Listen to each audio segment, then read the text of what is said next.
So I have to leave in a second, but I couldn't have you and not ask. Like, you said you want to make another Oddworld. Like, I know you talked very grandly about the original plans for the series. I remember you talked something about like 8 or 9 games. Like, quintology. Yeah, exactly. Like, if you're granted the opportunity to make something new, if this is a success, like, are you going to pick up from where you were at before, or do you have sort of a new roadmap for where you want to take the series? Well, one of the things I was always careful about was that times change, right? So if you pre-map something today for 5 years out, you're going to be wrong, So you have to loosely target what you want to achieve.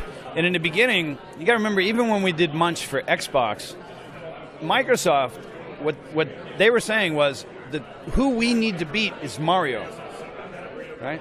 At the launch of Xbox, that's who they thought they needed to beat, right? And that was one of the reasons they wanted Oddworld, was they were like, we think you can sort of get. I'm not saying I'm Miyamoto, right? I'm just saying like they were like, look, can you make this really interesting and we need to beat Mario. It's basically the way they were looking at it as a casual gaming system. Now, then Halo comes out, right, with us simultaneously and just completely smokes us, right? And for good reason. It was awesome. They did awesome up at Bungie. And but the price point, a number of things dictated that the Xbox was not going to be a casual gamer's machine. It was going to be a hardcore gamer's machine. First of all, the price, like $4.99 back in that day. Right. And then secondly, Halo just knocked it out of the park. And so that's what made it spread. Xbox Live,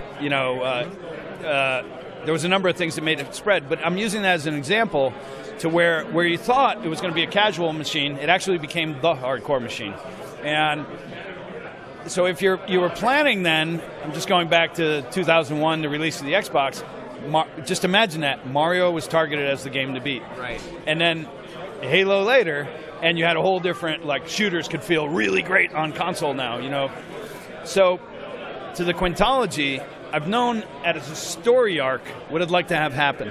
But I think some of the characters that I was planning for later games, I think change because the times have changed. So this was one of the reasons we went to Stranger we got smoked by Halo, right?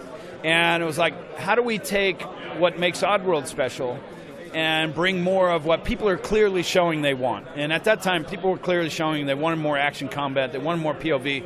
And I was like, okay, as puzzle games, we can't compete with that, especially in retail. And this dictates a lot of the choices because it means if you don't sell fast, you're off the shelf, you're never going to sell. And if you're off the shelf, there's nowhere to buy it. Like, that was the old reality. So retail in many ways was designing a lot of games indirectly, just because of what would stay on the shelf and what wouldn't. And now it's a different world.